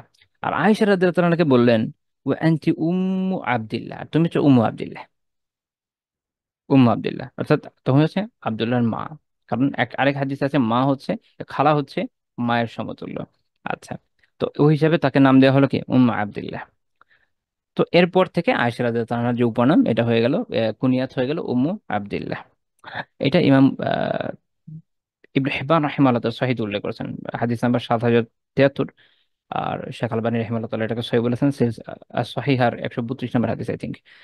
তো এখান থেকে একটা জিনিস আমরা বুঝলাম যে আল্লাহ রাসূল সাল্লাল্লাহু আলাইহি ওয়াসাল্লাম তার স্ত্রীদের জন্য কত সুন্দর সুন্দর নাম চয়ন করেছেন, সুন্দর সুন্দর এবং খুবই চমৎকার। এটা আমাদের আর কি বিপরীত। আমাদের আমাদের প্র্যাকটিসটা ডিফারেন্ট, আল্লাহ আলাম। আমাদের অবস্থা হচ্ছে এরকম, এক, স্ত্রীদেরকে তো অনেকে আছে এরকম, মানে স্ত্রীকে তো আসলে পারিবারিক জীবনে অনেক কিছু হইতে পারে, বাট আপনি একটু পজিটিভ অ্যাপ্রোচেও আগাইতে পারেন, আই থিঙ্ক যেটা সেটা বেশি ভালো। আমাদের এখানে অনেকে এরকম হয়েছে যে হয়তো কাউন্টার পার্ট যেই হোক, স্বামী হোক স্ত্রী হোক, আরেকজনকে এমন বিচিত্র সব নাম দিবে, বিচিত্র সব, মানে যেটা ভালো না এরকম দিবে আর কি। বিচিত্র বলতে ভালো না বোঝাচ্ছি। হয়তো দেখা যাচ্ছে মোবাইলে আপদ, জ্বালা, আরো কত ধরনের শব্দে সেভ করতে পারে, রাইট? বা এরকম বিভিন্ন নামে হয়তো ডাকছে, সামনে না বললেও অন্যের কাছে এরকম বলছে, এটা একটা নেগেটিভ বিষয়। এবং আবার কেউ যদি ভালোভাবে খুব ভালোভাবে স্ত্রীর সাথে সম্পর্ক রাখে, দেখা গেল কি স্ত্রীকে খুব উত্তম ভাবে সম্বোধন করলো, স্ত্রীকে উত্তম ভাবে সম্বোধন করলো বা সুন্দর কোনো ডাক নাম দিল স্ত্রীর জন্য, বা স্ত্রীকে উত্তম ভাবে ডাকলো, এটা আবার আমাদের সমাজে কি কি মনে করা হয়? আধিক্যতা মনে করা হয়, তাই না? এটাকে একটা আধিক্যতা মনে করা হয়। বাট আমরা রাসূলুল্লাহ সাল্লাল্লাহু আলাইহি সাল্লামের জীবনে দেখি তিনি আয়েশা রাদিয়াল্লাহু আনহাকে একবার ভেবে ডাকছেন কি আয়েশ, আবার তিনি তাকে বলছেন হুমায়রা, যেহেতু তিনি ফর্সা ছিলেন। আবার তিনি তাকে একটা কুনিয়াত দিচ্ছেন, সুবহানাল্লাহ, কত ভাবে ডাকছেন। তাহলে আমরা বললাম যে এরকম স্ত্রীকে একটা না, কয়েকটা উপনাম দেওয়া যেতে পারে, কয়েকটা ডাকনাম দেওয়া যেতে পারে, কিন্তু আমাদের ট্রেডিশনটা একটু ডিফারেন্ট। আমাদের ট্রেডিশনে যেরকম সুন্দর সুন্দর যে কোনো নাম আপনি আপনার আহলিয়াকে দিতে পারেন, যেটা দিয়ে আপনার মনে প্রশান্তি আসে এবং আপনার মনে হয় যে হ্যাঁ আপনার আহলিয়াকে আসলে রিপ্রেজেন্ট করছে এই নামটা সুন্দরভাবে, এবং তাকে আপনার স্মরণ হয়, তারও ভালো লাগে, কোনো সমস্যা নেই, খুব ভালো, মাশাআল্লাহ। তো এটা আমাদের মধ্যে হওয়া উচিত, এই প্র্যাকটিসটা আমাদের মধ্যে থাকা উচিত। আচ্ছা, এরপরের পয়েন্ট, 16 নম্বর পয়েন্ট, এটা দিয়ে আজকে শেষ করবো ইনশাআল্লাহ তাআলা। তিনি মাঝে মাঝে স্ত্রীদেরকে নিয়ে দাওয়াতে যেতেন, দাওয়াতে যেতেন, বিভিন্ন দাওয়াতে। একটা হচ্ছে যে অনেক ঘটনা আছে যেখানে তিনি একাই গেছেন বা অন্যান্য সাহাবীদের নিয়ে গেছেন, সেটা সমস্যা না। কিন্তু মাঝে মাঝে এবং ফ্রিকোয়েন্টলি বলা যেতে পারে তিনি স্ত্রীদের নিয়েও বিভিন্ন দাওয়াতে যেতেন, যেখানে তার দাওয়াত পড়তে যেতেন। কখনো কখনো এমন হয়েছে, এমন ঘটনা পাওয়া গিয়েছে যে যখন তাকে দাওয়াত দেওয়া হয়েছে, যেহেতু কোনো তার স্ত্রীকে কোনো আয়েশা রাদিয়াল্লাহু আনহার ব্যাপার বিশেষ করে আসছে যে তিনি চেয়েছেন তাকে দেওয়া হোক, যখন তাকে দেওয়া হয়নি তিনি যেতে রাজি হন নাই, এরকম ঘটনা আছে। মানে তিনি জোর দিচ্ছেন, ইনসিস্ট করছেন। এটা ঘটনা আনাস রাদিয়াল্লাহু আনহু বর্ণনা করছেন যে আন্না জার আলী রাসূলুল্লাহ সাল্লাল্লাহু আলাইহি ওয়াসাল্লাম ফারিসিয়া, রাসূলুল্লাহ সাল্লাল্লাহু আলাইহি ওয়াসাল্লামের একজন ফারিসি পারসিক প্রতিবেশী ছিল। কানা তয়্যিবাল মারাক, সে খুব ভালো ঝোল রান্না করতে পারতো, ঝোল তরকারি রান্না করতে পারতো খুব ভালোভাবে। তো একবার সে এটা বানালো, ভালো একটা ঝোল তরকারি বানালো এবং রাসূলুল্লাহ সাল্লাল্লাহু আলাইহি ওয়াসাল্লামকে দাওয়াত দিল। এবং আল্লাহ রাসূল যখন জিজ্ঞেস করেন যেখানে আয়েশাও যাবে আমার সাথে, তো সে প্রতিবেশী তো আর হয়তো দুজনে চিন্তায় রান্না করেন নাই, তো তিনি বলছেন যে না যাবে না। তখন আল্লাহ রাসূল বললেন লা, তেমন আমি যাব না। তো সে প্রতিবেশী, তিনি তো আল্লাহ রাসূলকে নিতে চান, তিনি আবার আসছেন, আবার এসে বলছেন। এবারও একই একই একই প্রশ্ন উত্তর একই হয়েছে, একইবার একইভাবে, এবারও না, তিনবার এমন হয়েছে, তিনবারই উনি আহ, দ্বিতীয়বারই, সরি দুইবারই উনি না করছেন, তৃতীয়বার যেটা হয়েছে, তৃতীয়বারে তিনি সেই প্রতিবেশী বলছেন যে, আচ্ছা ঠিক আছে আসে। তার মানে হচ্ছে আল্লাহ রাসূল সাল্লাল্লাহু আলাইহি ওয়াসাল্লাম ইউজুয়ালি সাধারণত জোর করতেন না কাউকে, এটা একটা ব্যতিক্রমী ঘটনা যে আয়েশা রাদিয়াল্লাহু আনহাকে তিনি সাথে নিয়ে যেতে চান, নিয়ে যেতে চান, এই জন্য তিনি জোর দিচ্ছেন। এবং এখানে এটা মনে রাখতে হবে যে কেউ যখন কাউকে, এটা মুসলিমের হকের মধ্যে পড়ে, আপনার 5টা হকের কথা বলেছি, যে যখন দাওয়াত দেয় এটা কবুল করতে হয়। কিন্তু কখনো কখনো এমন সিচুয়েশন হতে পারে যখন আপনি এটা অ্যাভয়েড করতে পারেন বিভিন্ন সিচুয়েশনের কারণে, বিভিন্ন ইস্যুর কারণে, এই হাদিস থেকে এটা বোঝা যায়। তো আল্লাহ রসুল তৃতীয়বার যখন তিনি একসেপ্ট করলেন ওই সেই সেই ফারেসি প্রতিবেশী, তিনি যখন একসেপ্ট করলেন, তো বর্ণনাকারী আনাস রাদিয়াল্লাহু আনহু বলছেন যে ফাকামা এটা দা ফাআনি হাত্তা আতা ইয়া মানজিলা, তো তারা একদম মানে খুব তাড়াহুড়ো করে দুজনে উঠে গেছেন। অর্থাৎ আল্লাহ রাসূল সাল্লাল্লাহু আলাইহি ওয়াসাল্লাম এবং আয়েশা রাদিয়াল্লাহু আনহা খুব তাড়াহুড়ো করে উঠে গেছেন। এক ঘড়ি তো থাকেন ছোট ঘর, তো কথা তো শুনছেনই, সাথে সাথে দুজন উঠে গেছে, হুড়মুড় করে উঠে গেছেন। উঠে ওই ফারিসির বাসায় গিয়েছেন এই দাওয়াত খাওয়ার জন্য। সহিহ মুসলিমের 2037 নম্বর হাদিস। এই ঘটনাটাকে বলে কিসসাতুল ফারিসি। হাদিসের বেশ কিছু হাদিস আছে যেগুলো বিভিন্ন নামে প্রসিদ্ধ, যেমন আপনার ওই যে ইন্নামাল আমালু বিন্নিয়াতের হাদিস তো জানেন, সবাই মুস্ত বাঙালি আলহামদুলিল্লাহ। তো এটা হাদিস জিবরিল বলে। আচ্ছা, এরকম এই হাদিসটা হচ্ছে কিসসাতুল ফারিসি, যে ফারিসির ঘটনা এভাবে প্রসিদ্ধ। তো এখানে ইমাম নাবাবী রাহিমাহুল্লাহ তাআলা তার ব্যাখ্যা করতে গিয়ে বলছেন, যেখান থেকে এটা বোঝা গেল যে যদি দাওয়াত কেউ দেয়, তারপর তার যদি ওযর থাকে যে আমি এটা কবুল করবো না, তখন এটা করা যায় আছে, এরকম ক্ষেত্রে ওযরের ক্ষেত্রে নিলাম না। যদি মুসলিমের হক, বাট ওযর থাকলে এরকম তরক করা যেতে পারে, যেখানে যেমন আল্লাহ সাল্লাল্লাহু আলাইহি ওয়াসাল্লাম এই জায়গায় তরক করেছেন। বিশেষ করে এই জায়গায় ইখতিয়ার ছিল, তো উনি এটাকে একসেপ্ট করেছেন যে আমি যাব না। কেন? এটা কারণ ব্যাখ্যা করছেন যে হতে পারে, দেখেন, যে সময়টা এরকম ছিল যে রাসূলুল্লাহ সাল্লাল্লাহু আলাইহি ওয়াসাল্লাম নিজে যেমন ওই সময়টা ক্ষুধার্ত থাকতেন, খাবারের অভাব ছিল, আয়েশা রাদিয়াল্লাহু তাআলা তো তাই থাকতেন। ইমাম নবী রাহিমাহুল্লাহ কি বলছেন? তিনি বলছেন যে লিমা খানা বিহা মিনা জু আও নাহি, যে তিনি হয়তো তার মতো ক্ষুধার্ত ছিলেন এই অবস্থা। তো তখন রাসূলুল্লাহ সাল্লাল্লাহু আলাইহি ওয়াসাল্লামের এটা পছন্দ হয় নাই যে দুজনেই তো ক্ষুধার্ত আছে, দুজনেই ক্ষুধার্ত আছে, দুজনেই ভালো খেতে পাচ্ছি না, আমার ওয়াইফ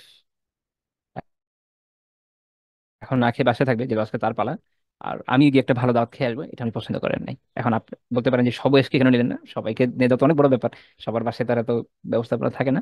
কিন্তু যার সাথে আচরণ তো তাকে তো নিয়ে যাওয়া যায়, তো তিনি তাকে ছেড়ে যেতে রাজি হন নাই। এটার মধ্যে অত্যন্ত চমৎকার একটা শিক্ষার বিষয় আছে।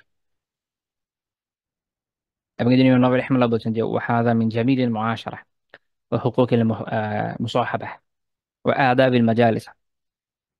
তিনি বলছেন এটার মধ্যে এই যে পারস্পরিক সম্পর্ক, অত্যন্ত সুন্দরভাবে পারস্পরিক সম্পর্ক পালন করা, এবং যার সান্নিধ্যে আছেন তার তার হক রক্ষা করা, এবং একত্রে থাকার বসার যে আদব, সেটা শেখাটা এই জায়গা থেকে পাওয়া যায়। এটা আমাদেরও শিক্ষার অনেক উপকরণ আছে। সবাই তো বিলিয়নিয়ার না, অনেকেই হয়তো দেখা যায় যে তার বাসায় আহলি আছেন, আল্লাহ, তো সে ব্যক্তি হয়তো মাঝে মাঝে বন্ধুদের সাথে বাইরে খেয়ে আসছেন, অফিসের কলিগদের সাথে বাইরে খেয়ে আসছেন, দিনী ভাইদের সাথে দেখা হচ্ছে খেয়ে আসছেন, কিছুদিন পর পর খেয়ে আসছেন, তা আহলিয়া শুধু গল্পই শুনে যে সাহেব খেয়ে আসেন, কিন্তু আহলিয়ার তো কপালে কি হচ্ছে না, জুটছে না। তো এইটা উত্তম আখলাকের মধ্যে পড়লো না। বরং রাসূলুল্লাহ সাল্লাল্লাহু আলাইহি ওয়াসাল্লামের অনুসরণ করে আমাদেরও উচিত যে আমি, একটা হচ্ছে যে দেখেন সিচুয়েশন কখনো এমন হয় যে পারা যায় না, হয়তো অফিস থেকে ডিনার ছিল, আপনাকে হয়তো বাইরে থেকে করতে হচ্ছে, এখন আপনি তো ওই জায়গায় বলতে পারেন যে আমার হালিওরে আনতে হবে, পসিবল না। আর আরেকটা গুরুত্বপূর্ণ বিষয় হচ্ছে যে কোনো দাওয়াতে যাওয়ার ক্ষেত্রে আমাদের তো পর্দা নিয়েও চিন্তা করতে হয়, কারণ আগেকার সময় তো আমি বুঝি যে আল্লাহ রাসূলের যুগে তো আর এই টেনশনটা ছিল না, আলহামদুলিল্লাহ সব জায়গায় ইসলামের সুবাতাস বই ছিল। আমাদের তো সিচুয়েশন ডিফারেন্ট, বিনা প্রয়োজনে ওয়াইফ কিনে বাইরে যাওয়াও একটা মুশকিল। তো সেই হিসাবে সেটাও তো আমাদের কি করতে হবে, এটা একটু হিসাবে আনতে হবে। এখন একটা ঘটনা শুনলাম, আর মনে করেন আমাদের একজন কোনো কোনো বোনের হয়তো চিন্তা হতে পারে যে আরে এখনই সাহেবকে ধরতে হবে, যে বাইরে যেতে হবে, এরকম এরকম হওয়া উচিত নয়, সেটা মাথায় রাখতে হবে। তো যদি এরকম দেখা গেলো যে এমন জায়গায় হয়তো দাওয়াত হচ্ছে, এমন সিচুয়েশন হচ্ছে যে তার তো উপায় নেই অ্যাভয়েড করার, সে ওটা তার মতো তার যে আহ সবার সাথে যে মিলেমিশে থাকার যে একটা শিক্ষা, সেটা সে পালন করুক, সমস্যা নেই। কিন্তু এটা মনে রাখা দরকার যে হ্যাঁ, ওয়াইফকেও তো মাঝে মাঝে তো ভালো খাবার খাওয়ানো দরকার বাইরে, যদি সক্ষমতার মধ্যে থাকে, যদি সুযোগের মধ্যে থাকে, যেমন এই জায়গায় আল্লাহ রসুলের সক্ষমতা ছিল সাল্লাল্লাহু আলাইহি ওয়াসাল্লাম। কারণ উনি জানেন যে এই তার যে প্রতিবেশী যিনি, তিনি অবশ্যই তাকে আজ হোক মানে একবার হলো বা দ্বিতীয়বার হয়তো ডাকবেনি, আর উনি তো খাওয়াতেই চাচ্ছেন, খাওয়ানোর জন্যই তো দাওয়াত দিয়েছেন, পাশেই প্রতিবেশী যেহেতু পাশেই বাসা। কিন্তু এটা সব জায়গায় তো সম্ভব না, যেখানে সম্ভব না সেটা অসম্ভবতার বিষয়টা বাদ, কারণ এটা ফরজ ওয়াজিব কোনো বিষয় না, বাট যেখানে আমার পক্ষে সম্ভব, যে অনেকে আছেন এরকম জায়গাগুলোতে অনেক সময় একা যান, হয়তো একটা পারিবারিক দাওয়াত আছে, সেখানে আরো আলহামদুলিল্লাহ আরো ভাইরা আসবে, তাদের আহলিয়াদের নিয়ে আসবেন, পর্দার ব্যবস্থা আছে, আলাদা থাকছে, তো সেই জায়গায় আপনিও নিয়ে যান আপনার আহলিয়াকে, সমস্যা নেই, যদি রাস্তাঘাট নিরাপদ থাকে। এগুলো বিষয় মাথায় রাখা দরকার। আরেকটা হতে পারে যে আচ্ছা, সেটাও করলাম না, বাট আল্লাহ তালা আমাকে সামর্থ্য দিয়েছেন, ওই অসাহাত ওই প্রশস্ততা আমার রিজিকে আছে, আমি মাঝে মাঝে, আমি তো নিজে হয়তো হয়তো মাঝে মাঝে বাইরে খাচ্ছি, আমি এখন তো আলহামদুলিল্লাহ আমাদের জন্য অনেক সহজ, বিশেষ করে শহর এলাকায় যারা থাকেন, এটা ফুড পান্ডা হোক, পাঠাও হোক, যে কোনো কিছু দিয়ে হোক, বাইরে থেকে খাবার আনানো সহজে, অনেক রেস্টুরেন্ট আছে ফোন দিলে ওরা খাবার দিয়ে যায়, নিয়ে আসেন মাঝে মধ্যে, আহ, যাতে তারাও খায়, বাসায় যারা আছে তারাও যেন খায়, এবং তাদেরও যেন অন্তত এটা মনে না হয় যে আমরা আমরা একটু অবহেলিত, আমাদের তো কেউ খেয়ালই রাখে না, যেটা অনেক সময় অনেক বোনরা এরকম অভিযোগ করেন যে তারা, মানে তাদের ফিলিংস তো থাকে এরকম যে আমরা তো সবসময় বাসার মধ্যেই থাকি, এই কারণে বাইরের অনেক কিছুই তো আমরা পাই না। এখন বিষয়টা তো এরকম না যে আপনাদেরকে বাইরের যে সুযোগ সুবিধাগুলো আছে সেগুলো এনে দেওয়া নিষিদ্ধ, এমন তো না। এটা তো ব্যক্তির মেজাজের উপর নির্ভর করে। দেখা গেছে যে যাদের কর্তৃত্বের অধীনে আছেন তার মধ্যে ওই চিন্তাধারাই আসেনি, তাহলে এখন কিভাবে আমি এটাকে তার ভেতর কিভাবে নিব? এখন সে যখন রাসূলুল্লাহ সাল্লাল্লাহু আলাইহি ওয়াসাল্লামের জীবনী পড়বে, এই ঘটনাগুলো দেখবে, জানবে, তার তো এই অনুভূতিটা জাগ্রত হওয়া জরুরি। আরে আল্লাহ রাসূল এভাবে স্ত্রীকে রেখে দাওয়াতে যান নাই, আমি তো আলহামদুলিল্লাহ অনেক সুযোগ আমার হচ্ছে যাওয়ার, আমি অন্তত এটুকু চেষ্টা করি মাঝে মাঝে আলিয়াকে ভালো খাবার খাওয়াই। এটাও হতে পারে বাইরে ভালো খাবার নিয়ে আসলাম রান্না করে মানে ম্যাটেরিয়াল নিয়ে আসলাম রান্না করে খাওয়ানো হতে পারে, বা বাইরে থেকে অর্ডার দিয়ে আনা হতে পারে, যে কোনো শুরুতে হতে পারে যেটা তার জন্য বেশি সহজ, সহজ যেটা তার জন্য বেশি সুবিধাজনক সেটা হতে পারে। তো এই অনুভূতি যদি না থাকে, তাহলে তো এটা তো আসলে জোর করে করানো যাবে না, এটা ব্যক্তি নিজের ভিতর জাগ্রত হতে হবে। তাহলে তাহলে আমাদেরকে তৌফিক দান করুন, আমিন।